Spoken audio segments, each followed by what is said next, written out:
Good morning dear students, welcome to my channel কেমিস্ট্রিওয়ালা SP. সমস্ত মাধ্যমিক পরীক্ষার্থীদের শুভেচ্ছা ও অভিনন্দন জানাই। তোমাদের সাফল্য কামনা করে, সুস্থতা কামনা করে আমি আজকের মাধ্যমিক সাজেশন 2025-এর টেস্ট পরীক্ষার আগে তোমাদের যে অংশটুকু বাকি ছিল চলতরিতের সংক্ষিপ্ত এবং রচনাধর্মী প্রশ্ন, সেটা আমি আজকে তোমাদের দিচ্ছি। এখানে খুব বেশি প্রশ্ন আমি রাখিনি, যেহেতু তোমাদের সামনেই টেস্ট পরীক্ষা। আমি ভীষণ গুরুত্বপূর্ণ কয়েকটি প্রশ্ন, যে প্রশ্নগুলো তোমাদের টেস্ট পরীক্ষা ফাইনাল পরীক্ষায় আসার ভীষণ সম্ভাবনা, সেই প্রশ্নগুলো সাথে উত্তর এবং প্রত্যেকটি প্রশ্ন আমি তোমাদের আলোচনাও করে দেব, বুঝিয়েও দেব। ঠিক আছে?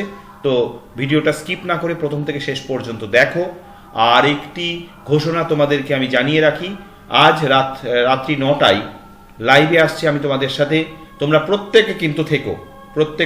আজকের অ্যাকর্ডিং টু স্টুডেন্টস রিকোয়েস্ট, যেহেতু ছাত্ররা জানিয়েছে যে স্যার অতি সংক্ষিপ্ত প্রশ্ন, শর্ট অ্যান্সার নিয়ে যদি একটা লাইভ প্রোগ্রাম হতো, সেজন্য আজকে আমি জৈব রসায়নের অতি সংক্ষিপ্ত প্রশ্ন, সেখানে বড় প্রশ্নও থাকবে, ছোট বড় সব মিলিয়ে প্রশ্ন থাকবে, সেই প্রশ্নগুলো নিয়ে তোমাদের সঙ্গে আমি লাইভে আসছি। সেখানে বিভিন্ন গুরুত্বপূর্ণ প্রশ্ন নিয়ে তোমাদের আমি বুঝিয়ে দেবো, তোমাদের সঙ্গে আলোচনা করব। এছাড়া লাস্ট 5 ইয়ার্স কি প্রশ্ন এই জৈব রসায়ন থেকে এসছে সেগুলো নিয়েও আলোচনা হবে। কেউ কিন্তু মিস করো না, প্রত্যেকে কিন্তু ঠিক রাত 9টায় উপস্থিত থেকো। ওকে, চলো শুরু করি আজকের মাধ্যমিক সাজেশন 2025-এর চলতরিতের বাকি অংশটুকু। দেখো, সেটা শুরু করার আগে একটু বলে নিই তোমাদের মাধ্যমিক নম্বর বিভাজনটা। আমি তোমাদের আগেও বলেছিলাম চ্যাপ্টারটি কিন্তু ভীষণ গুরুত্বপূর্ণ, কারণ এই চ্যাপ্টার থেকে টোটাল 12 মার্কস, অর্থাৎ 90 নম্বরের মধ্যে 12 নম্বর কিন্তু এই একটা অধ্যায় থেকে, যেখানে অতি সংক্ষিপ্ত, আমি তোমাদের আজকে সংক্ষিপ্ত এবং রচনাধর্মী এই দুটো পার্টের সাজেশন দিচ্ছি। এর আগে আমাদের এ আর বি দিয়ে দিয়েছি আমি, অর্থাৎ আজকে কিন্তু 6 আর 2 8, টোটাল 8 মার্কসের সাজেশন কভার করছে। মাত্র 14খানা তোমাদের কোয়েশ্চেন আমি সিলেক্ট করেছি। ওকে, চলো দেখি। এবং বারবার কিন্তু তোমাদের আমি বলছি, চলতরিতের এই চ্যাপ্টার, আলো, জৈব রসায়ন, এই চ্যাপ্টারগুলো কিন্তু ভীষণ গুরুত্বপূর্ণ, তাই এই চ্যাপ্টারগুলো ভালো করে রেডি করতে হবে। চলো শুরু করি।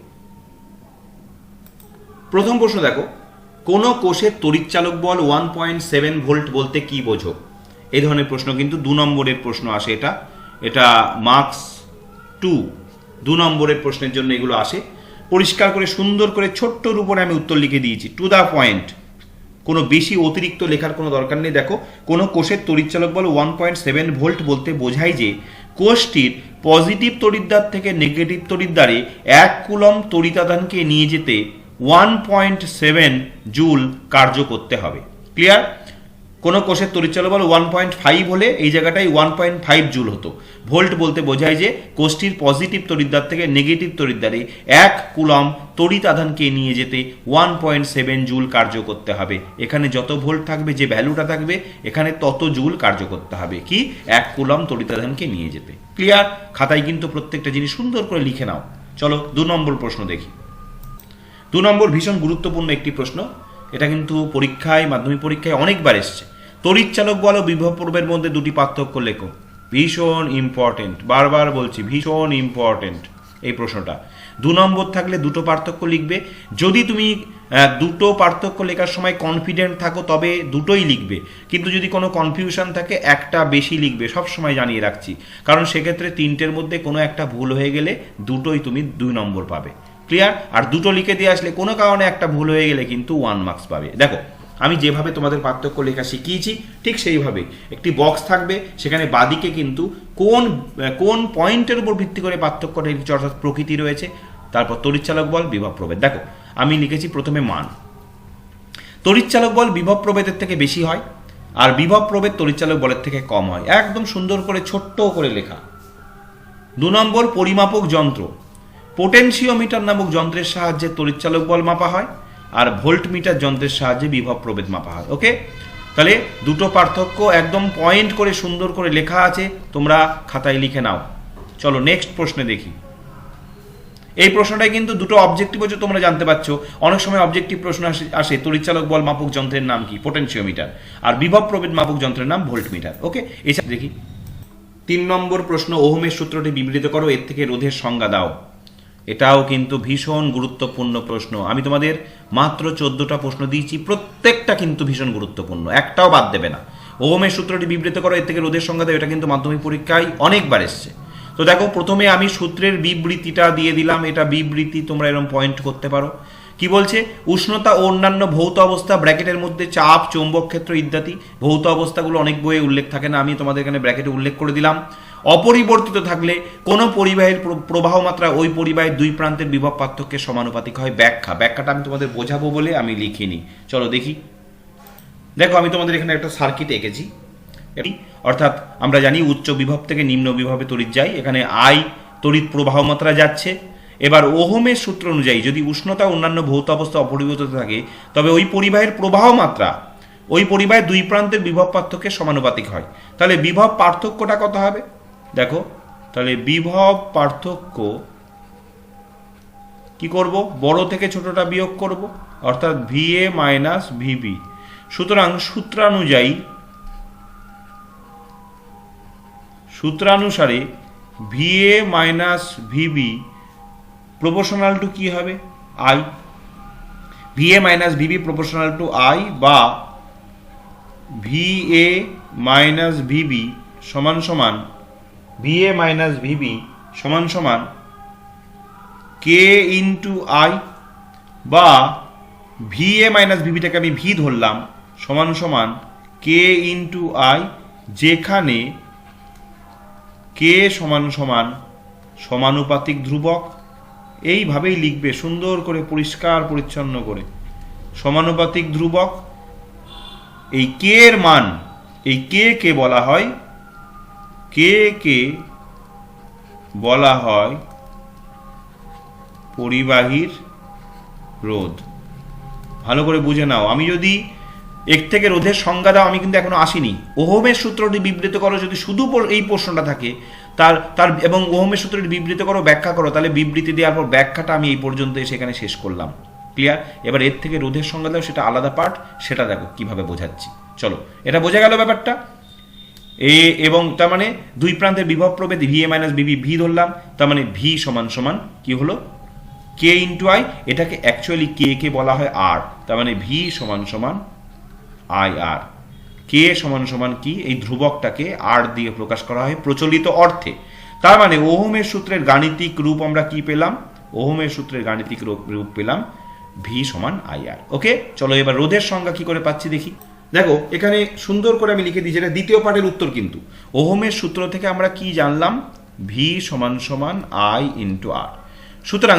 সুতরাং ওহমের সূত্র থেকে পাই পরিবাহীর দুই প্রান্তের বিভব প্রভেদ অপরিবর্তিত থাকলে, অর্থাৎ আই, তার মানে আই সমান সমান তাহলে কত হচ্ছে? আই সমান সমান তাহলে হচ্ছে ভি বাই আর। এবার ভি যদি অপরিবর্তিত থাকে, তাহলে আই প্রপোর্শনাল টু কি হচ্ছে গো? 1 বাই আর। ভালো করে দেখো, তার মানে আর এর সঙ্গে আইটা ব্যস্তানুপাতিক। তাহলে কি বলছে?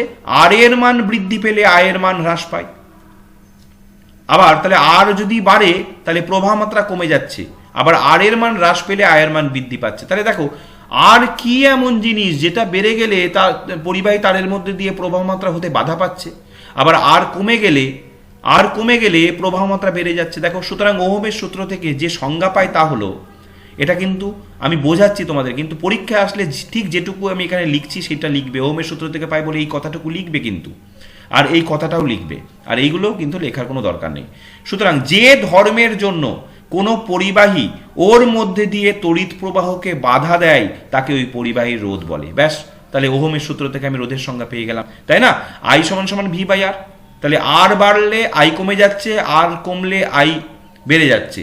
তাহলে আর হচ্ছে এমন একটি ধর্ম যেটা পরিবাহের মধ্যে দিয়ে তড়িৎ প্রবাহের বিরুদ্ধে বাধা সৃষ্টি করে, অর্থাৎ তাহলে সেটাকেই বলা হচ্ছে পরিবাহীর রোধ। ক্লিয়ার? চলো নেক্সট প্রশ্নে যাই। খুব গুরুত্বপূর্ণ প্রশ্ন, 4 নম্বর প্রশ্ন। পরিবাহীর রোধ কোন কোন বিষয়ের উপর নির্ভর করে? পরিষ্কার এখানে দেখো, পয়েন্ট 6খানা পয়েন্ট আমি তোমাদের জন্য লিখেছি, 6খানা পয়েন্ট। এটা কিন্তু সহজে যে কোনো বইয়ে পাবে না। কোন পরিবাহীর রোধ নিম্নলিখিত বিষয়গুলো নির্ভর করে। 1 নম্বর, পরিবাহীর দৈর্ঘ্য। মনে রেখো, পরিবাহীর রোধ পরিবাহীর দৈর্ঘ্যের সঙ্গে সমানুপাতিক। এটা মাথায় রেখো, সমানুপাতিক। অর্থাৎ কোনো পরিবাহী দৈর্ঘ্যে যত বড় হবে তার রোধ তত বেশি হবে। দৈর্ঘ্যে যত বাড়বে রোধ বেশি হবে, দৈর্ঘ্য যত ছোট হবে রোধ কমবে। ক্লিয়ার? আমি 2 নম্বরে চলে যাচ্ছি। পরিবাহীর প্রস্থচ্ছেদ। পরিবাহীর রোধ পরিবাহীর প্রস্থচ্ছেদের সঙ্গে ব্যস্তানুপাতিক। মাথায় রেখো, অর্থাৎ অর্থাৎ কোনো পরিবাহী তার যত মোটা হবে রোধ তত কমবে, অর্থাৎ তার যত মোটা হবে রোধ তত কি হবে, কম হবে, আর তার যত সরু হবে রোধ তত বেশি হবে। ওকে, অনেক সময় প্রশ্ন আসে মোটা তারের থেকে সরু তারের রোধ বেশি হয় কেন, বা মোটা তারের থেকে সরু তারের মধ্যে দিয়ে প্রবাহ মাত্রা কমে যায় কেন? কারণ মোটা তারের থেকে সরু তারের মধ্যে দিয়ে রোধ বেশি হয়, আর রোধ বেশি হওয়া মানে তড়িৎ প্রবাহকে বাধা সৃষ্টি করে, বেশি বাধা সৃষ্টি করে। ক্লিয়ার? তাহলে দৈর্ঘ্য প্রস্থচ্ছেদ হয়ে গেল। 3 নম্বর পরিবাহীর উপাদান। পরিবাহীর উপাদানের উপর অবশ্যই নির্ভর করে, কারণ সব পরিবাহীর কিন্তু মধ্যে দিয়ে তড়িৎ প্রবাহ মাত্রা সমান হয় না। ক্লিয়ার? যেমন তামা, রূপো, অ্যালুমিনিয়াম। তামা, আমি কয়েকটা ধাতুর নাম লিখে দিচ্ছি, তামা, রূপো,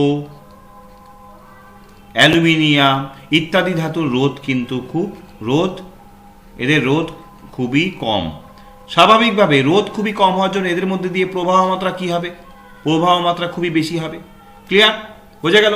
আবার ধরো একটা উদাহরণ দিই, যেমন ধরো প্লাস্টিক।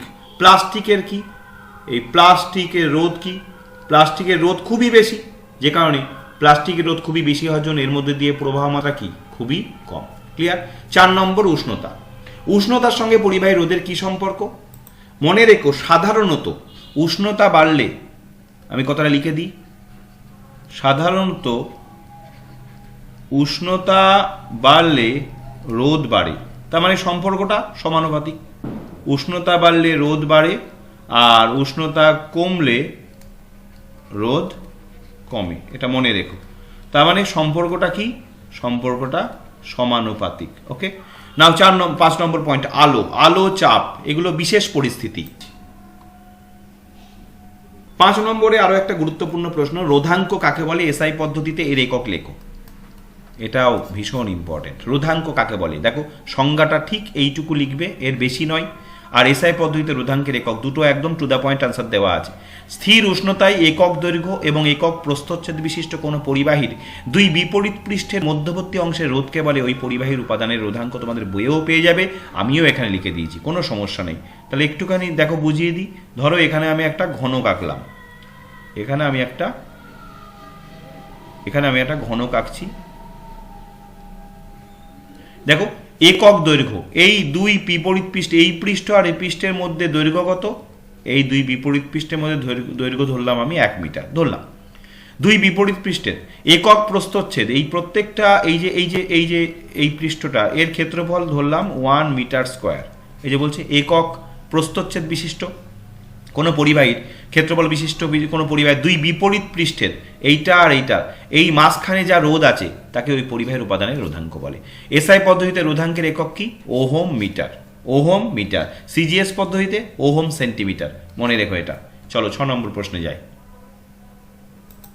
অত্যন্ত গুরুত্বপূর্ণ আরো একটি প্রশ্ন, এটা মাধ্যমিক পরীক্ষায় অনেকবার এসছে, আর টেস্ট পেপার খুললেই দেখতে পারবে, প্রায়ই দেখতে পাবে এই প্রশ্নটা। ফিউজ তারের দুটি বৈশিষ্ট্য লেখো, আর ফিউজ তার কেন ব্যবহার করা হয়। টেস্ট পেপার খুললে দেখবে প্রচুর আছে এই প্রশ্নটা। দেখো সুন্দর করে দুটো বৈশিষ্ট্য লিখে দিয়েছি। 1 নম্বর, ফিউজ তারের রোধ বেশি ও গলনাঙ্ক কম হয়। আর 2, ফিউজ তারকে সর্বদা তড়িৎ বর্তনীর মেন লাইনের লাইভ তারের সাথে শ্রেণী সমবায়ে যুক্ত করা হয়।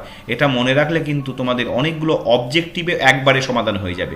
ফিউজ তারের অনেক সময় এমসিকিউ আসে, ফিউজ তারের বৈশিষ্ট্য কি, রোধ বেশি, রোধ কম, রোধ সমান, গলনাঙ্ক, এগুলো দিয়ে তাহলে এটাও উত্তর করতে পারবে। আবার ফিউজ তারকে মেন লাইনের সাথে কোন শ্রেণীতে যোগ করা হয় এটা নিয়েও প্রশ্ন থাকে, শ্রেণী সমবায়। আবার লাইভ তারের সঙ্গে যোগ করা হয় না আর্থের সঙ্গে যোগ করা হয়। তার মানে এই দুটো লাইন মনে রাখলে অনেকগুলো প্রশ্নের উত্তর কিন্তু এই 2 লাইনের মধ্যে আছে। তাহলে ফিউজ তারের দুটো বৈশিষ্ট্য এখানে দেখো সুন্দর করে আমি লিখে দিলাম। রোধ বেশি, রোধ বেশি হলে কি হবে, প্রচুর তাপ উৎপন্ন হবে। গলনাঙ্ক কম, গলনাঙ্ক কম বলে সহজেই গলে যাবে, গিয়ে বিদ্যুৎ ছিন্ন হবে, যন্ত্রপাতি রক্ষা হবে। এবার দ্বিতীয় প্রশ্নের তো সেটা পেয়েই যাচ্ছি, ফিউজ তার প্রয়োজনীয়তা। ফিউজ তার আমরা কেন ব্যবহার করি, দেখো সুন্দর করে এখানে লিখে দিয়েছি তোমাদের, আমি এইটা খাতায় নোট করে নেবে। অতিরিক্ত উত্তপ্ত হওয়া, শর্ট সার্কিট এবং অতিরিক্ত লোডের ক্ষেত্রে বৈদ্যুতিক তারকে পুড়ে যাওয়ার হাত থেকে ফিউজ তার রক্ষা করে। প্রতিটি ফিউজ তার যেমন একটি নির্দিষ্ট সর্বোচ্চ সীমার তড়িৎ প্রবাহ সহ্য করতে পারে, তেমনি প্রতিটি বৈদ্যুতিক যন্ত্রপাতিও একটি নির্দিষ্ট সর্বোচ্চ সীমার তড়িৎ প্রবাহ সহ্য করতে পারে। এই সব ক্ষেত্রে অর্থাৎ ওর থেকে বেশি তড়িৎ প্রবাহ গেলে সেই বৈদ্যুতিক যন্ত্রপাতি নষ্ট হয়ে যাবে। ঠিক একই রকমভাবে ফিউজ তারের সীমা বলতে কি বোঝায়, ছোট্ট একটা প্রশ্ন এ প্রসঙ্গে বলে দিই। কোনো একটা ফিউজ তার 5 অ্যাম্পিয়ার ফিউজ তার, ধরো একটা প্রশ্ন আসলো 5 অ্যাম্পিয়ার ফিউজ তার বলতে কি বোঝো, তার মানে কি ওর মধ্যে দিয়ে সর্বোচ্চ 5 অ্যাম্পিয়ার তড়িৎ প্রবাহই যেতে পারবে, ওর থেকে বেশি তড়িৎ প্রবাহ গেলেই ও কি করবে, ও ফিউজ তারটা গলে গিয়ে বিদ্যুৎ সংযোগ বিচ্ছিন্ন করে দেবে। ক্লিয়ার? এটা এই প্রসঙ্গে বলে দিলাম। এই সব ক্ষেত্রে তড়িৎ প্রবাহ মাত্রা বাড়তে থাকলে ফিউজ তার গলে গিয়ে তড়িৎ প্রবাহ বন্ধ করে দেয় এবং বৈদ্যুতিক তার ও দামি যন্ত্রপাতি নষ্ট হওয়ার হাত থেকে রক্ষা পায়। অর্থাৎ ফিউজ তার একটি সুরক্ষামূলক ব্যবস্থা হিসেবে কাজ করে।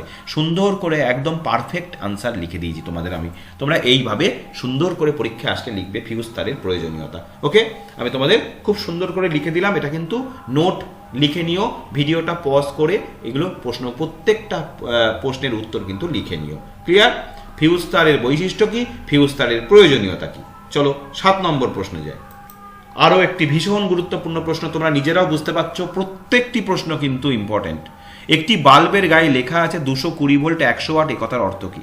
এত বড় একটা চ্যাপ্টার, তার থেকে মাত্র 14খানা প্রশ্ন তোমাদেরকে দিচ্ছি সংক্ষিপ্ত রচনাধর্মীর জন্য, তাহলে বুঝতেই পারছো কতটা সিলেক্টিভ হতে হয়েছে আমাকে। 220 ভোল্ট 100 ওয়াট, এটা এই প্রশ্নটাও কিন্তু মাধ্যমিক পরীক্ষায় অনেকবার এসছে। দেখো, একটি বাল্বের গায়ে লেখা আছে 220 ভোল্ট 100 ওয়াট, এ কথার অর্থ নির্দেশ করে যে তথ্যগুলি, সেগুলি হলো, দুটো পয়েন্ট দিয়ে সুন্দর করে লিখে দিয়েছি। বইয়ে সাধারণত ছোট্ট করে পাবে, এই কথাটা পাবে, বইয়ে এই দ্বিতীয়টা বা এত সুন্দর করে পাবে না। দেখো কি বলছে, 220 ভোল্ট কথাটার মানে হচ্ছে 220 ভোল্ট বিভব পার্থক্যযুক্ত বৈদ্যুতিক লাইনে যুক্ত অবস্থায় বাতিটি সর্বাধিক উজ্জ্বলতা সহ জ্বলবে, এবং এই 100 ওয়াট কথাটার মানে হচ্ছে প্রতি সেকেন্ডে 100 জুল তড়িৎ শক্তি খরচ করবে। ব্যাস, তাহলে 220 ভোল্ট বিভব পার্থক্য বিশিষ্ট বৈদ্যুতিক লাইনে সর্বাধিক উজ্জ্বলতা সহ জ্বলবে, এটা বুঝতে পারছি। আর 100 ওয়াট মানে প্রতি সেকেন্ডে 100 জুল তড়িৎ শক্তি খরচ করবে। 2 নম্বর পয়েন্ট যেটা করেছি, ওই বাতির মধ্যে দিয়ে সর্বোচ্চ অনুমোদিত প্রবাহ মাত্রার মান I সমান P/V, এটা আমরা ইকুয়েশন জানি, P সমান সমান VI। এটা তোমাদের আমি অঙ্ক যখন শিখিয়েছিলাম দিয়েছিলাম যে তড়িৎ P পাওয়ার ক্ষমতা, তড়িৎ ক্ষমতা সমান সমান বিভব প্রভেদ ইন্টু তড়িৎ প্রবাহ মাত্রা, এই সম্পর্ক তোমরা জানো। এখান থেকে I সমান সমান P/V, P এখানে 100 ওয়াট, 100 বসিয়ে দাও, V 220 ভোল্ট 0.45 অ্যাম্পিয়ার, অর্থাৎ ওই বাতির মধ্যে দিয়ে সর্বোচ্চ অনুমোদিত প্রবাহ মাত্রার মান হলো 0.45 অ্যাম্পিয়ার। ওকে, এই দুটো পয়েন্ট কিন্তু লিখবে। পরিষ্কার? 8 নম্বর পয়েন্ট প্রশ্নে চলো। কোয়েশ্চেন নাম্বার 8, গৃহস্থালির ওয়্যারিংয়ে আর্থিং এর প্রয়োজনীয়তা কি? তোমরা দেখবে মাধ্যমিক পরীক্ষায় এই প্রশ্নটাও এসছে অনেকবার। আর্থিং এর প্রয়োজনীয়তা কি? 2017, 2000, আমি এই মুহূর্তে মনে পড়ছে না আমার, বেশ কয়েকবার আমি দেখেছি। তাছাড়া টেস্ট পরীক্ষাতেও কিন্তু এই প্রশ্নটা ভীষণ ইম্পর্টেন্ট। দেখো, এটা হচ্ছে তোমাদের পরীক্ষায় লেখার জন্য উত্তর। ক্লিয়ার? এবার দেখো একটু পড়ে দিই। শর্ট সার্কিট বা অন্য কোনো কারণে বর্তনীতে তড়িৎ প্রবাহ বেড়ে গেলে সেই তড়িৎ আর্থ তারের মাধ্যমে মাটিতে চলে যায়, ফলে বর্তনীর তার বেশি উত্তপ্ত হয়ে পুড়ে যায় না। কোনো কারণে লাইভ তার যন্ত্রের আবরণীর সংস্পর্শে আসলে তড়িৎ প্রবাহ আর্থ তারের মাধ্যমে মাটিতে চলে যায়, ফলে আমাদের শক লাগে না। তাই না? বলা হয় না বাড়িতে আর্থিংটা ভালো করে করতে। কেন বলা হয়? আর্থিং যদি ভালো না থাকে তাহলে কোনো কারণে শক লাগলে কিন্তু ভয়ঙ্কর দুর্ঘটনা ঘটে যাবে, সেক্ষেত্রে বৈদ্যুতিক যন্ত্রপাতি নষ্ট হয়ে যেতে পারে, মানুষের মৃত্যু পর্যন্ত ঘটতে পারে। আর আর্থিং যদি কোনো বাড়িতে বৈদ্যুতিক গৃহস্থালী ওয়্যারিংয়ে আর্থিং ভীষণ ভালো থাকে, সাইন্টিফিক থাকে, তাহলে কিন্তু খুব বড় দুর্ঘটনার হাত থেকে সহজেই বাঁচা যায়। তাহলে আর্থ তারের মধ্যে দিয়ে বেশি মানের তড়িৎ প্রবাহের ফলে বর্তনীর ফিউজ তারটি গলে গিয়ে তড়িৎ প্রবাহ বন্ধ হয়ে যায়, এর ফলে বৈদ্যুতিক যন্ত্র নষ্ট হওয়ার হাত থেকে রক্ষা পায়। মনে রেখো, এই আর্থিংটা কিন্তু ভীষণ গুরুত্বপূর্ণ একটা পার্ট বাড়ির ওয়্যারিংয়ে। ঠিক আছে? সেই জন্য প্রত্যেক বাড়িতে বলা হয় আর্থিংটা ভীষণ সুন্দর করে করতে। ওকে, কোয়েশ্চেন নাম্বার 8 অলরেডি কমপ্লিট হয়ে গেল। চলো 9 নম্বর প্রশ্নে যাই। দেখো, তড়িৎ প্রবাহের তাপীয় ফল সংক্রান্ত জুলের সূত্র, আরও একটা ভীষণ ভীষণ গুরুত্বপূর্ণ প্রশ্ন। তড়িৎ প্রবাহের তাপীয় ফল সংক্রান্ত জুলের সূত্র বিবৃত করো। একদম সরাসরি উত্তর, কোনো ভূমিকা নেওয়ার দরকার নেই। জুলের প্রথম সূত্র, পরিবাহী রোধ ও তড়িৎ প্রবাহের সময় অপরিবর্তিত থাকলে পরিবাহিত উৎপন্ন তাপ প্রবাহ মাত্রার বর্গের সমানুপাতিক। অর্থাৎ যদি ধরে নিই পরিবাহিত উৎপন্ন তাপ H, এটা হচ্ছে গাণিতিক ব্যাখ্যা, H প্রপোর্শনাল টু, তাহলে কি হবে? প্রবাহ মাত্রা I ধরলে I square, H proportional to I square, যখন এটা লিখে নিতে হয় পাশে, সবসময় লিখে নিতে হয়, R এবং T ধ্রুবক, যেখানে প্রত্যেকটা চিহ্ন প্রচলিত অর্থ বহন করছে। ক্লিয়ার? তাহলে H proportional to I square, এটা অঙ্কটা আমরা বহুবার করেছি। কোনো পরিবাহীর প্রবাহ মাত্রা দ্বিগুণ করলে উৎপন্ন তাপের কি পরিবর্তন হবে। কারণ দেখো আই স্কয়ার যেহেতু, তাহলে দ্বিগুণ করা মানে 2 স্কয়ার 4 গুণ, তাহলে উৎপন্ন তাপ 4 গুণ বেড়ে যাবে। ক্লিয়ার? এটা আমরা বহুবার করেছি এই অঙ্ক। জুলের দ্বিতীয় সূত্র, পরিবাহী, তার মানে ব্যাপারটা দাঁড়াচ্ছে এইচ এর সঙ্গে সম্পর্কটা হচ্ছে কার কার, আই, আর আর টি। যখন এইচ এর সঙ্গে আই এর সম্পর্ক হবে তখন এই দুটো ধ্রুবক, যখন এইচ এর সঙ্গে আর এর সম্পর্ক হবে তখন এই দুটো ধ্রুবক, আর যখন এইচ এর সঙ্গে টি এর সম্পর্ক হবে তখন এই দুটো ধ্রুবক। ওকে, শুধুমাত্র প্রত্যেকটার সঙ্গে সমানুপাতিক, শুধুমাত্র আয়ের সঙ্গে বর্গের সমানুপাতিক। দ্বিতীয়টা দেখো, পরিবাহীর প্রবাহ মাত্রা ও তড়িৎ প্রবাহের সময় অপরিবর্তিত থাকলে পরিবাহীর উৎপন্ন তাপ পরিবাহী রোধের সমানুপাতিক। তাহলে এক্ষেত্রে যেটা হবে H proportional to I, H proportional to I যখন আই এবং টি ধ্রুবক। ওকে, দুটো হলো। তৃতীয় সূত্রে চলো যাই। তৃতীয় সূত্রে দেখো বলছে পরিবাহীর প্রবাহ মাত্রা ও পরিবাহীর রোধ অপরিবর্তিত থাকলে পরিবাহীর উৎপন্ন তাপ প্রবাহ মাত্রা সময়ের সমানুপাতিক, অর্থাৎ H proportional to I, T, H proportional to T যখন আই এবং আর, বলো, আই এবং আর ধ্রুবক। ঠিক আছে, তাহলে তিনটে পেলাম, H proportional to I square, H proportional to R, আর এইচ প্রপোর্শনাল টু টি। এবার এখানে তো যখন কোনটা কোনটা ধ্রুবক সেইগুলো পাশে লিখে দেবে, আমি সমন্বয় করছি।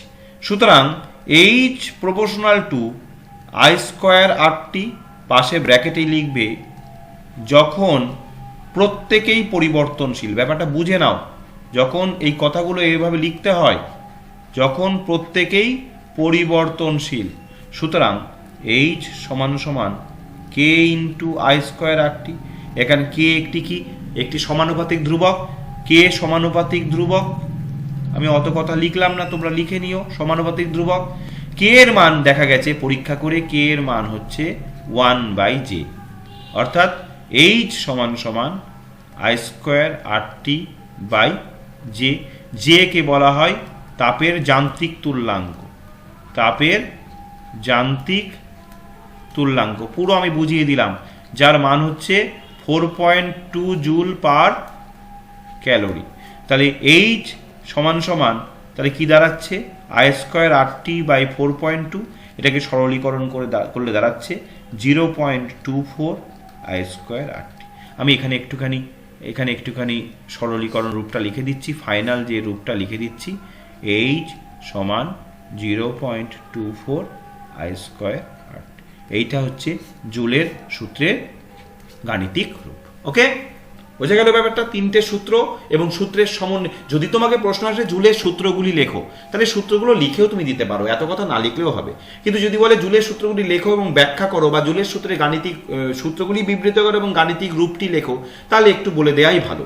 ঠিক আছে, চলো পরের প্রশ্ন দেখি।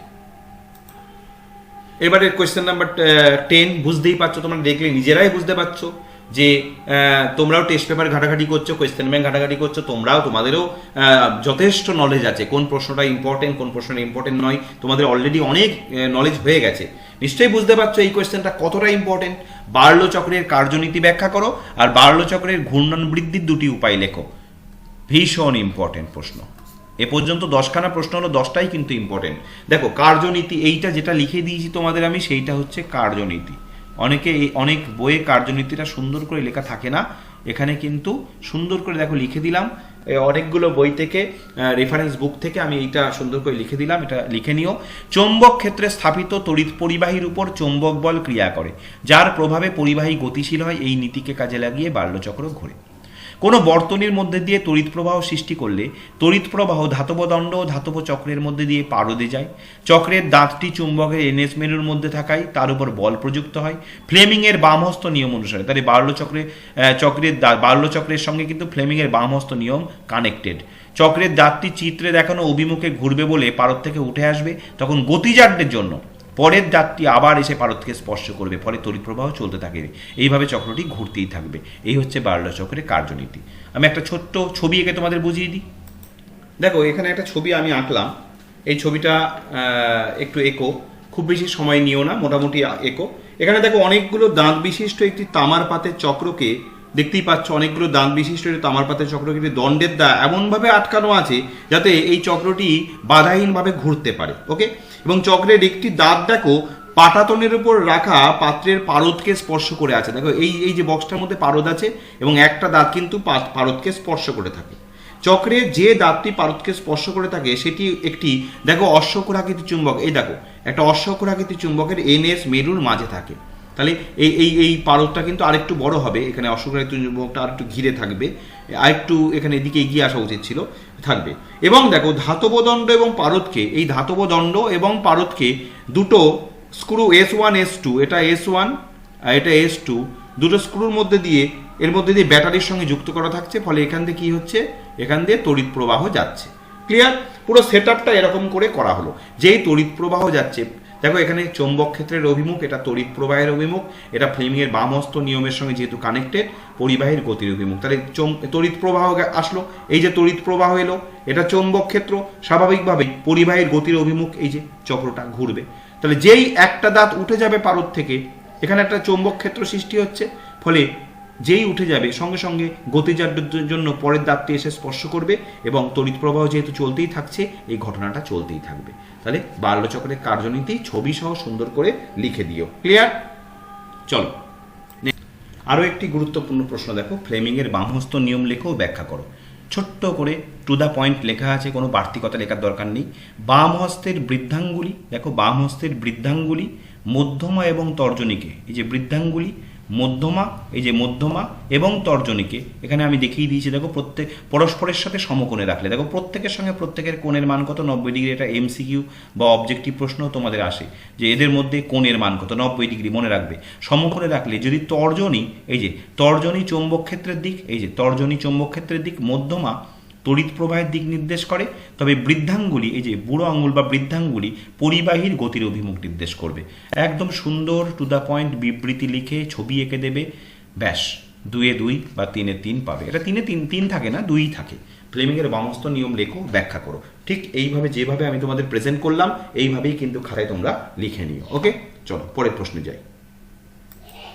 পরের প্রশ্ন দেখো, ভাস্বর ল্যাম্প, CFL ও এলইডির মধ্যে কোনটি বেশি শক্তি সাশ্রয়কারী বা কোনটি ব্যবহার উপযোগিতা কোনটির বেশি তুলনামূলক বিচার করো। অনেক সময় 3টে না এসে 2টো আসে। ধরো বললো তোমাকে CFL এবং এলইডির মধ্যে কোনটি ব্যবহার উপযোগিতা বেশি বা কোনটি বেশি শক্তি সাশ্রয়কারী, বা কোনো সময় বললো ভাস্বর ল্যাম্প এবং CFL এর মধ্যে কোনটি বেশি শক্তি সাশ্রয়কারী। আমি এখানে 3টেই দিয়ে দিয়েছি, যেরকম 3টে আসলে 3টে, 2টো আসলে 2টো, তোমরা সব রকমভাবে লিখতে পারবে। আমি ঠিক 3টে দেখো সুন্দর করে একটা বক্সে 3খানা পয়েন্টের বেসিসে আমি লিখে দিলাম। প্রথমে দেখো দক্ষতা কি বলছে, ভাস্বর ল্যাম্পের দক্ষতা অত্যন্ত কম, যোগান দেয়া শক্তির মাত্র 2% আলো উৎপাদন করে। তাহলে 98% কিন্তু কি করে, তাপ শক্তি উৎপাদনে ব্যয়িত হয়। তাহলে আমি কি করে, প্রচুর শক্তি ব্যয় করলাম কিন্তু আলো পেলাম কম। ক্লিয়ার? CFL দেখো বলছে দক্ষতা ভাস্বর বাতির তুলনায় বেশি, প্রায় 70% পর্যন্ত শক্তি বাঁচায়। আর এলইডি দেখো বলছে দক্ষতা ভাস্বর ও CFL দুটোর থেকেই বেশি, প্রায় 85% পর্যন্ত শক্তি বাঁচায়। তাহলে শক্তি সাশ্রয়কারী তাহলে সব থেকে বেশি। শুধু যদি এই পয়েন্টের উপরেই বেশি আলোচনা করা হয় তাহলে প্রথমেই দেখতে পাচ্ছ সব থেকে বেস্ট কোনটা হলো, তাহলে এলইডি সব থেকে ভালো, তারপরে CFL, আর তারপরে কোনটা, ভাস্বর ল্যাম্প। সব থেকে বেস্ট CFL, এলইডি।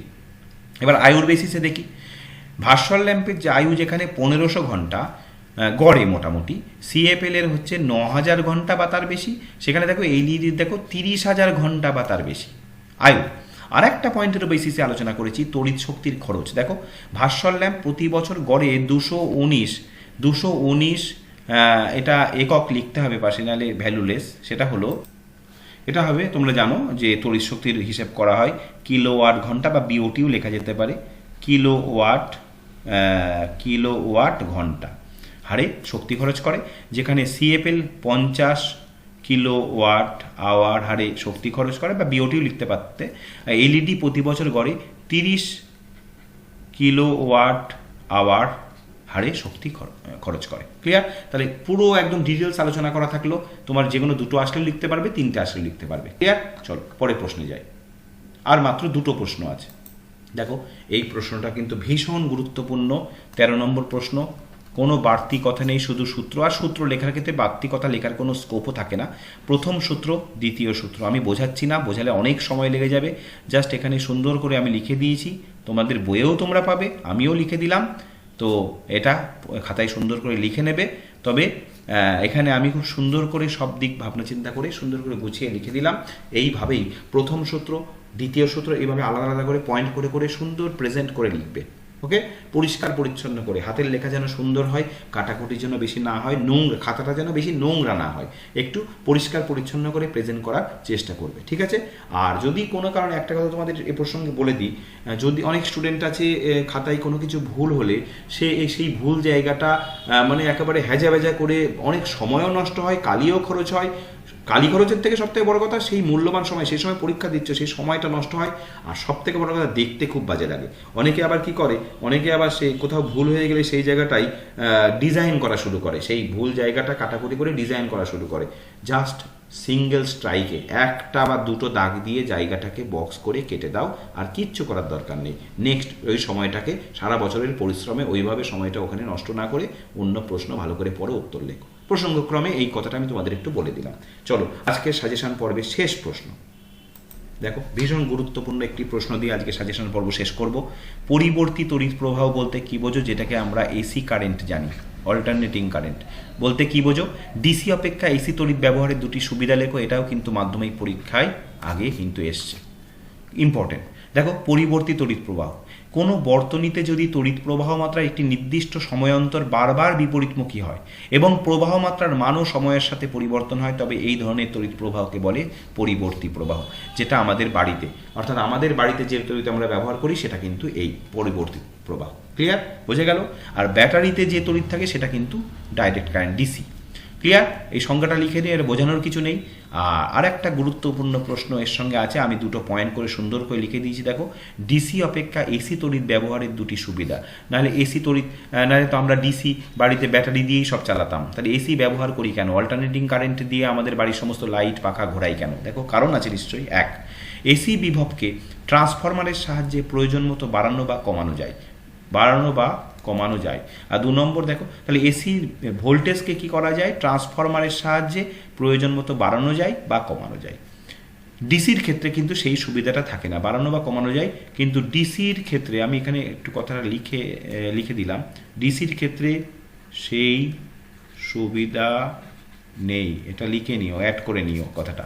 আর দেখো 2 নম্বর, ডিসি অপেক্ষা এসির উৎপাদন খরচ অনেক কম। স্বাভাবিক, সারা বছরের ব্যাপার, আমরা ডিসি ব্যবহার করব, প্রচুর খরচ, তার থেকে আমরা এসি ব্যবহার করলে উৎপাদন খরচ অনেক কম। উৎপাদন খরচ যদি কম হয়, স্বাভাবিকভাবে আমাদের বাড়িতে ব্যবহার করলে তাহলে তার খরচ কম হবে। উৎপাদন খরচ কম হলে আমাদের কাছ থেকে সরকার যখন ইলেকট্রিসিটি দেবে আমাদের বাড়িতে, তাহলে পয়সাও কম নেবে, তাই না?